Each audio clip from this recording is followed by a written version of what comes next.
What's up, everyone? This is Kronos, aka Adam, back with another AEW Week in Review. I got a new chair, but as you can tell by the opening graphic, I suffered a major loss this week. My co-pilot, my best friend, Adriana, who has appeared in some of these videos and some of the post-credit scenes and some of the other things I put on the channel and on social media, she passed away this week. It was very sudden, very rough. But she was, 14 years old, and I know she's looking down, watching me, making sure that I'm, still doing it. And normally I would have thought to kind of not do any videos this week, not like the audience is really there, but at the same time I just felt like keeping the routine and kind of distract myself. So that's what I'm gonna do. So as always, don't forget to like, share, subscribe, comment. Social media is down there. I got the new chair now, so I'm comfortable. So as always, what I do is I recap everything that happened in the week of AEW, BTE, Dark, Dynamite, and if any pay-per-views come up, I'll do previews, predictions, reactions, results. I also do it for WWE.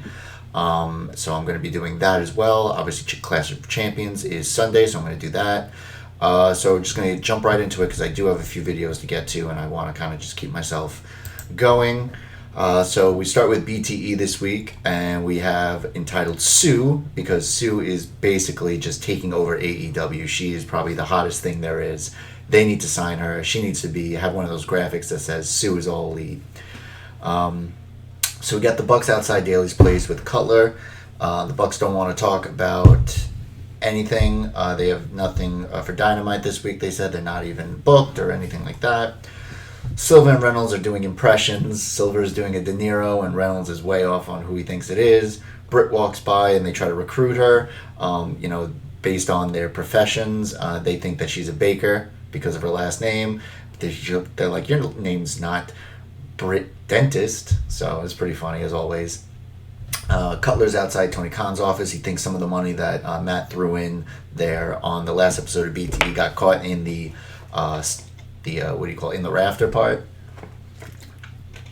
So he goes up there, he finds it, but then whoever his accomplice is saying that Tony's coming, and they do that run dun dun dun dun dun. So they're doing that pretty much every episode now. Stu's threatening to kill Silver. They're in the Dark Order room. He's threatening to kill Silver for framing him. Uno doesn't want to do all the paperwork if there's a murder. They make fun of Al Angels with his dumb wig under his mask. Stu says he's not afraid of anyone except Anna Jay, who comes in, and obviously he's afraid of her. Colt's still trying to find Doc Samson with his face. He asks the athletic trainer to fix his face. So then we get, and he says, I took a class once. He goes, that's fine, do it. So Luchasaurus and Jungle Boy are at the bar. Luchasaurus is talking about 12th century literature to Tay Conti. She says the word dragon because Cutler is dressed up in his gear with the dragon mask. Luchasaurus thinks it's some kind of insult. He gets scared, runs off. It's just Cutler in the entrance gear. Dark Order's in their room again. Brody, you hear what you think is Brody yelling. It's actually just Silver and Reynolds pulling a Vincent Adultman, if you know your BoJack references. Silver was on Reynolds' shoulders with the coat on. Brody comes in, says put him down because I'm not looking up. Sue come in, he's about to just lay into them, and then Sue comes in. Everyone's nice to her. Everyone's just saying how much they love her. She says she brought them lunch. Brody slams the lunch on the floor. Sue comes in and sees everything and goes, what's going on? And he says that Silver doesn't like her cooking. So everyone, starts flipping out at Silver. Brody gives her papers to throw at Silver, and she completely whiffs and hits the ground, and everyone is just cracking up, breaking character there. They give her another group of papers, a bunch of papers, and they say, throw it at him again, and then they're like, you fucking sell for Silver, and he then acts like he's melting or convulsing. It was pretty funny. We get a Cutler cam of the parking lot brawl between Best Friends and Santana and Ortiz, which is pretty cool. So the athletic trainer removes the bandages, says it's the best work he's ever done. We get kind of a Batman 89 callback when Joker is getting his face fixed. He takes off the bandage, and it's actually just Michael Nakazawa. And the trainer's really trying hard not to break on this because it's pretty funny. So we get a spooky setting with Santana voodoo doll. Then we get Santana is in pain. He can't explain it. Ortiz, there's a voodoo doll of Ortiz now. And then, Ortiz throws up the X, because he's actually in pain. Turns out it's Sue doing some voodoo with them. Obviously, she's not a fan of them after what they did to her son and Chucky T. We then get a recap of the Bucks super kicking the ref on last Dynamite. Matt's reading articles on his phone. He views the old Revival tweet. If you don't know, it was that, I think it was 2018. He said, one day we will wrestle the Revival and everyone will rejoice. Obviously, this was when Revival was still under contract with WWE. So, pretty fun episode. Obviously, Sue is just taking over, which is great. Dark Order's funny as always. Not a lot of none of the Hangman Kenny stuff. It's more just the Bucks kind of just getting all thrown off now. So then we have AEW Dark. Just run through these real quick. Fuego del Sol and Rembrandt Lewis versus the Dark Order, Stu and Uno. Lewis takes heat. Stu tosses him over to the tag. Hits a V-trigger on Fuego. They hit the Nightfall. What's his name? Stu hits the Nightfall backbreaker. We get an inside-out flatliner by Uno for the win. Pretty quick victory there. Ricky Starks versus Christopher Daniels. This was a really good chain wrestling to start. Christopher Daniels hits the Arabian moonsault, but he almost botched it. And this was actually a story point with him and Pentagon when they were beefing for a while about him missing that moonsault. But he was able to recover. We get an STO by Daniels, Thunderbomb by Daniels for a 2 count. Spear by Ricky Starks out of nowhere for the win. Starks then goes over to commentary, and he's on commentary for the rest of the day, or for the rest of the night, whatever you want to call it. We get Puff and Calvin Stewart versus Butcher and the Blade. Obviously, Puff was this big guy that we saw during the Miro segment where he thought he was the best man. He actually he kind of moves pretty decently for a guy his size, and he's a big dude. Butcher and Blade attack before the bell. Insane chop by Butcher on Stewart. Puff in, looks good against Blade. Butcher takes him down. They do a full death on Stewart for the win. Obviously, they weren't going to do it to Puff. Will Hobbs versus Serpentico. Serpentico, we get sends Hobbs to the outside. Luther's there with him. He attacks Will Hobbs. Serpentico gets a lot of offense in, but Hobbs catches Serpentico coming off the top. There's a distraction by Luther, and then we get, while this is going on, Hobbs hits a ridiculous, just absolutely destroying Serpentico spinebuster for the win. Obviously, they're pushing Will Hobbs, even though, unfortunately, the match didn't happen as they thought it would due to COVID concerns, but we'll get to that later. We get Lucha Brothers versus Dante Smiley and Max Stardom. We get a Penta Driver, which is broken up by Smiley. We get an assisted Tiger pile driver on Stardom for the win. This was pretty standard. Stardom was in most of the match. Dante Smiley kind of wasn't, but these guys, I've seen them a little bit here on Dark. Ryzen Xander Gold versus Dark Order, 5 and 10. We get a Spinebuster by 10. Ryzen breaks up the pin. Assisted DDT on Ryzen. We get a Stomp Powerbomb on Gold for the win. Dark Order looking strong today on on Dark. We then get Kevin Blackwood and Daniel Garcia versus Joey Janela and Sonny Kiss. This is a team that I really think is going to go somewhere. Obviously, their backstory about them getting into a very bad car accident years ago, and they've worked their way back. We get Kiss twerking on Garcia, back handspring slap to Blackwood. Kiss is taking the heat for a little while. Garcia with the bow and arrow on Kiss. Janela gets the hot tag, does the Death Valley driver on Blackwood, sends Garcia on top of him. Janela crossbody from the top to the outside on both. Brainbuster on Garcia for a 2 count. We get a DDT, a split leg drop on Garcia for the win. So Janela and Kiss are still, obviously they're kind of making them. I like the tag team. I just, think right now it's just 50-50 booking. It's basically if they're on Dark, they win, and if they're on Dynamite, they lose. That's what it seems to be. Gun Club versus Badu and Cruz. Badu and Billy have had this kind of hoss battle, I think, more than once. I think Badu had a different partner once before.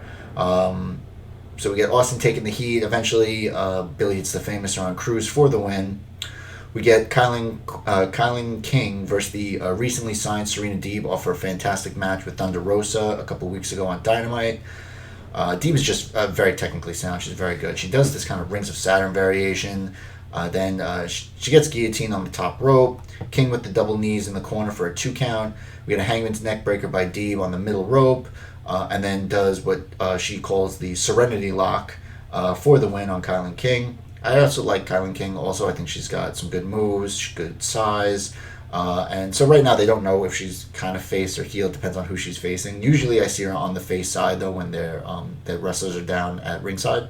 So then, absolutely fantastic match. One of the best matches I've seen on Dark, but, in this iteration. Obviously, when Dark had fans, it was a different story.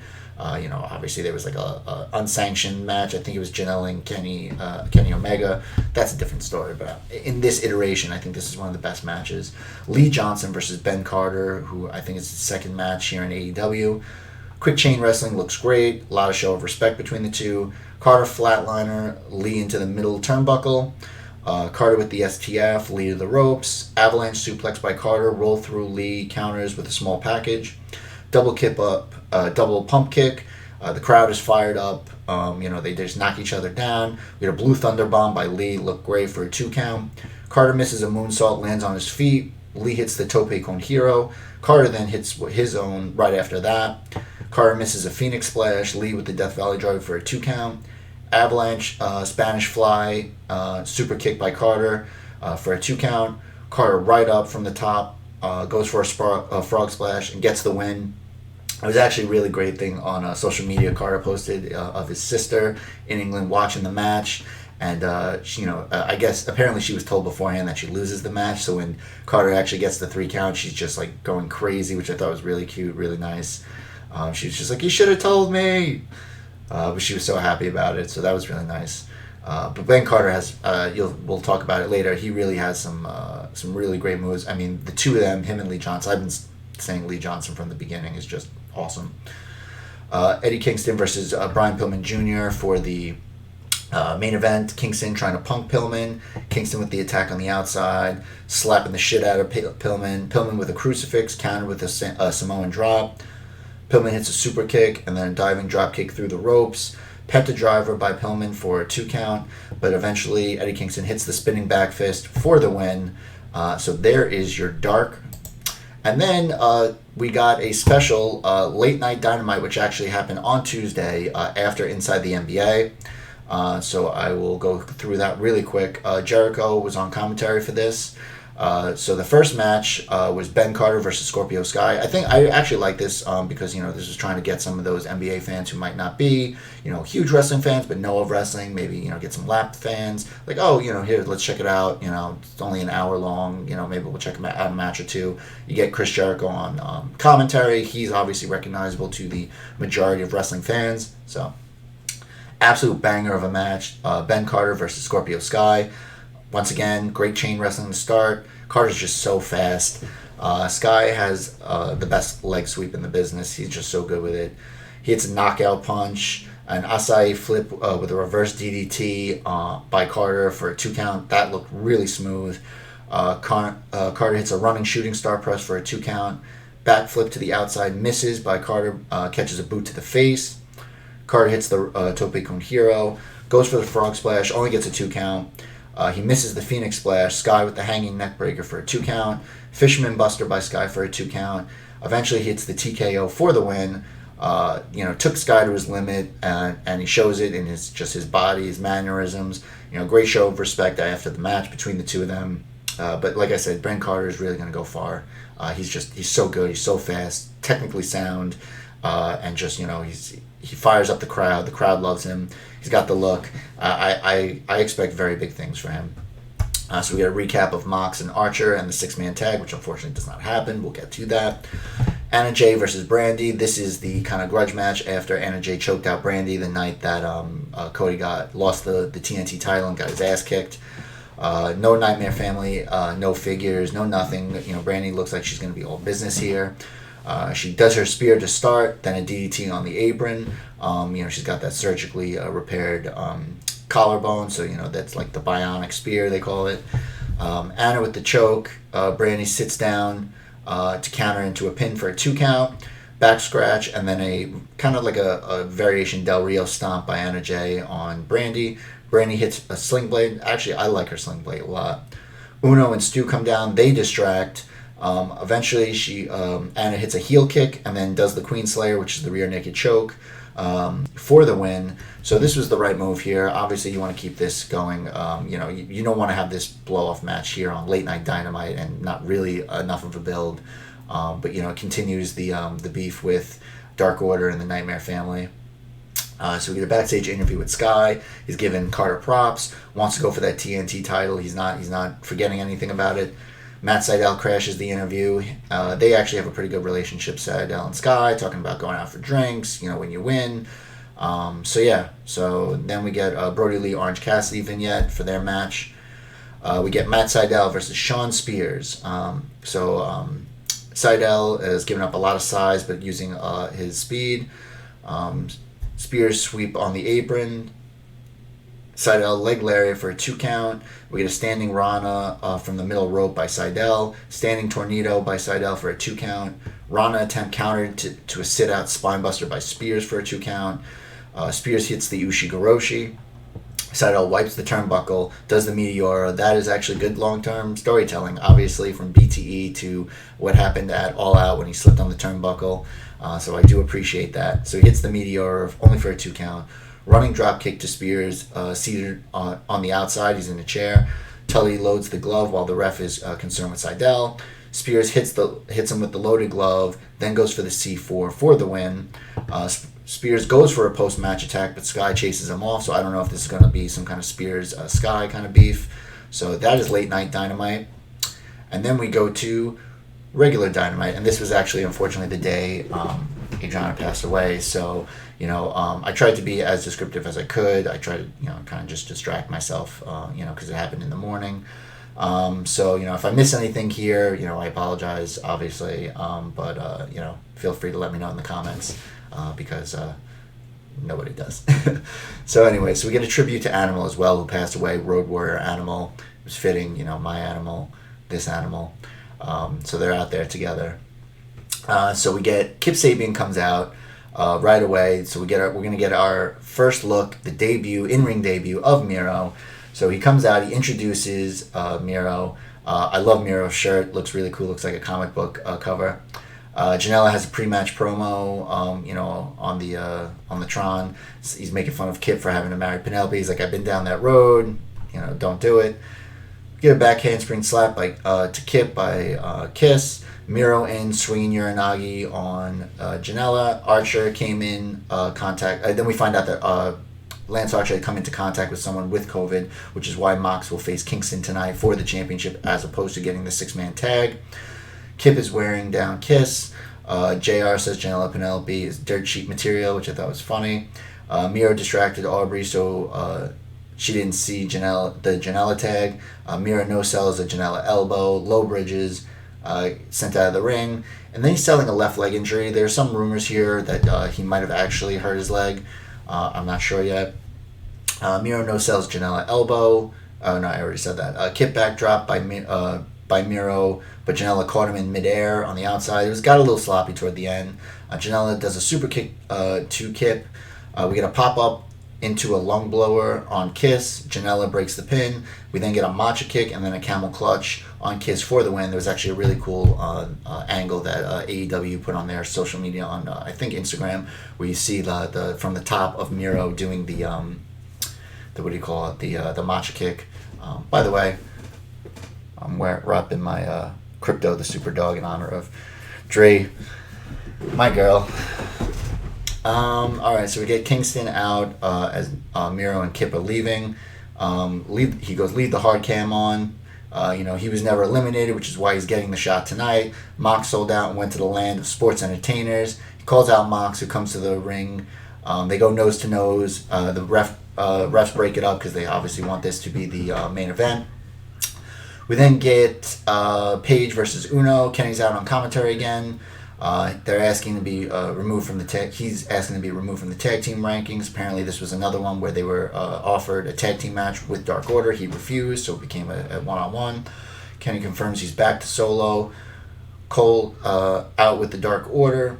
We get a fallaway slam with a bridge by Paige for a 2 count. Uno holds behind the ref. Neck breaker after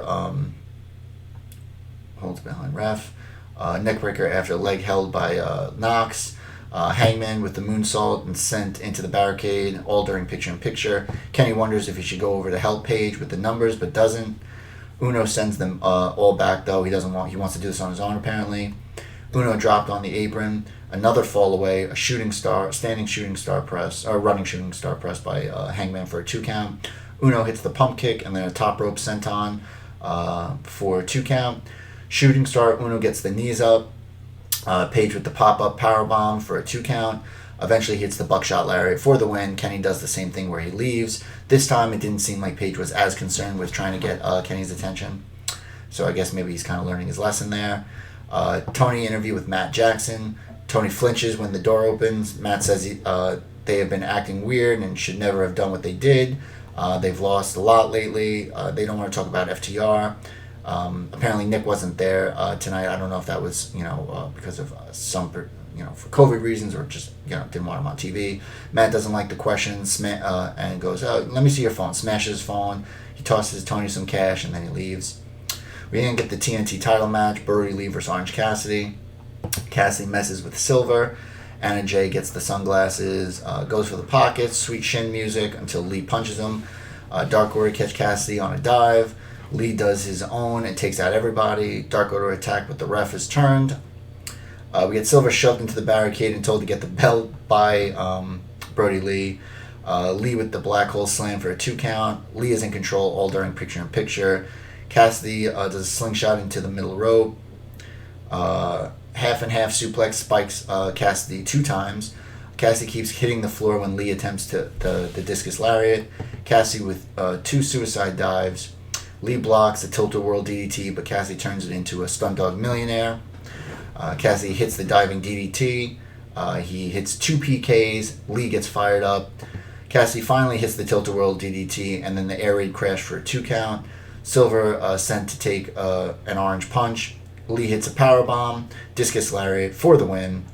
So as they're celebrating, the lights go out, and we get Cody returning. Obviously, just you knew right away he was coming back.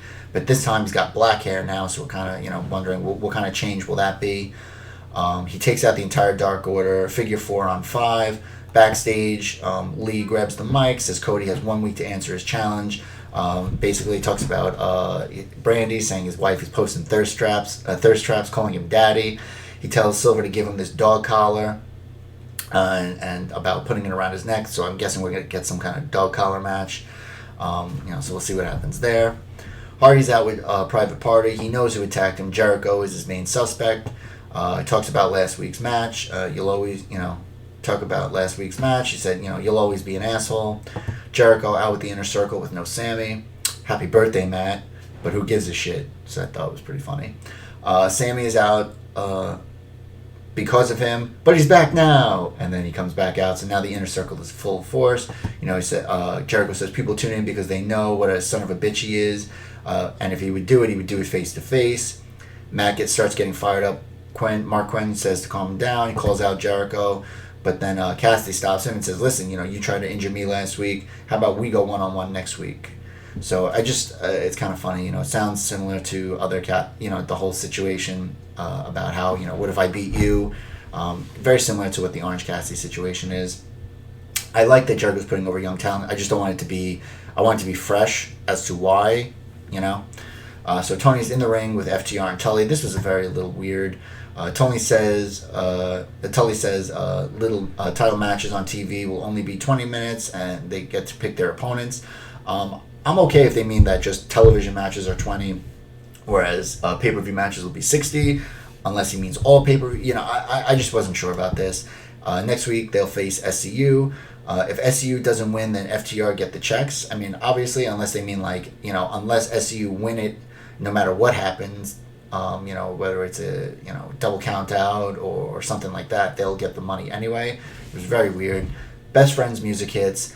Last week was a war, not a match. Let's do it right now. Mommy isn't here to help you. That's what FTR says. Fires them up. Then so Best Friends challenge them. They say sure. Mommy isn't here to help you. They accept the challenge. Then they say no because Best Friends aren't 100% because of what happened. So they said, why don't you guys just rest for a week and that's fine. So At least Santana and Ortiz didn't run like weenies, which obviously the whole joke about Chuck Taylor not being able to curse on television. So they do their hug. So obviously Best Friends will be in line for a shot, even though I don't see them winning it. Ivelisse Diamante versus Thunder Rosa and Shida. So we get a recap of the setup to this match. Ivelisse Diamante attacked before the bell. Ivelisse stops Shida knee lift, but Rosa then gets the boot while she's hanging off the apron. Shida and Rosa showing some tag team moves, which is pretty cool. Ivelisse and Rosa working stiff again, as there were some rumors of the beef between them. Diamante does a Casadora Stunner on Shida. Ivelisse does a Casadora DDT on Shida. We get Rosa knees Shida by accident. An assisted slice spread on Shida. Rosa breaks up the pin. Diamante attempts a code red, but Rosa hits the Death Valley driver. Shida does a Falcon Arrow. Ivelisse breaks up the pin. Shida hits the running knee on Diamante now for the win. Which, obviously they're both champions, but at the same time, what about the women's tag team tournament? Like, this was supposed to, it almost makes them look kind of weak. They won the tournament and they just got beat. I get it with the champion, so you give it a little bit there, but still I don't know. I feel like they should do more with the tag team tournament and push it more and talk about how they won, not just have them have medals out there and then just get beat. Backstage interview with Jericho, and he says he has respect for Cassidy for showing some balls, but he's going to beat him next week. So obviously he's accepted the challenge. MJF shows up. It's deplorable what Cassidy would do that to him. And he goes, "That means a lot coming from you. You're great. No, you're great." And then they stare, "Well, why'd you call me a loser?" So MJF goes, "No, I didn't call you a loser. I called the limo drivers a loser. They were coming so fast. They almost hit each other. What if they hurt us?" And then Jericho's like, I spilled a little bit of my cappuccino on my pants because of that limo driver. And he's like, "Well, I didn't call you a loser. I called Tony Schiavone a loser." And so, there's this really fun bromance going between them. Very interesting to see what goes on. How, does MJF, kind of join the Dark Order, the Inner Circle? Does he try to take it over? Does he start his own faction? Be interesting. So next week we get Jericho versus Cassidy. Britt Baker will be in action. FTR versus SCU. Ricky Starks versus Darby Allin. And Mox will be in appearance. And in 2 weeks, on October 7th, we'll get a celebration of 30 years of Jericho, which is interesting because I don't think that WWE would license any footage or pictures or anything to them. So it'll be interesting to see how they do that. And where, obviously the bulk of Jericho's career between WCW and WWE was there. So, maybe they can get some New Japan stuff and maybe some of the other, independent stuff that they can get. We'll see. We then get our main event, the AEW title, Mox versus Kingston. They're pie-facing each other and slapping each other. Chop fest in the middle of the ring. Fight to the outside. Mox sent into the timekeeper's area. Mox with the suicide dive. Snap suplex on the outside. Hits a pile driver on Kingston, but he gets his foot on the rope. Kingston powerbomb for a 2 count. Mox ducks the back fist. Another chop fest. German by Moxley. Kingston no-sells it for the Saito. Mox no-sells, but Kingston then hits a German for a 2 count. This was actually a really cool sequence there. Mox blocks the back fist again and gets a bulldog choke. Kingston is passed out for the win. This is obviously will go into his narrative. I didn't tap. I didn't get pinned. I just passed out. But it looked good. Like he looked like he was turning purple. The Lucha Bros come out for a double super kick. Hobbs comes out and briefly has the advantage on both, but then he catches a double super kick. Darby then comes out with the skateboard shots. Darby, kind of in the corner of his eye behind him, sees Ricky Starks, goes to turn, but Starks hits him with a just massive spear, hits the Rochambeau, and so we go off the air with the the heels taking advantage of the three, and that is Dynamite for this week. Really good week of wrestling. As always, I give my match of the week. And I think my match of the week is actually going to go to a dark match, which doesn't usually happen, and with two people who aren't even technically signed to All Elite Wrestling. I'm going with Lee Johnson and Ben Carter. This match was absolutely fantastic. I was so thrilled to watch this match. Two young lions, basically, who just are really, really good. at what they do, really showing it. You know that they're basically, you know, this is their passion, this is what they want to do. They want to get signed, and they left it all out there. It was really good. Unfortunately, I did find out, side note, that Ben Carter also tested positive for COVID. I don't know when things were taped, so I don't know when we'll see him again. At least not for a couple of weeks until, you know, he's quarantine tested again.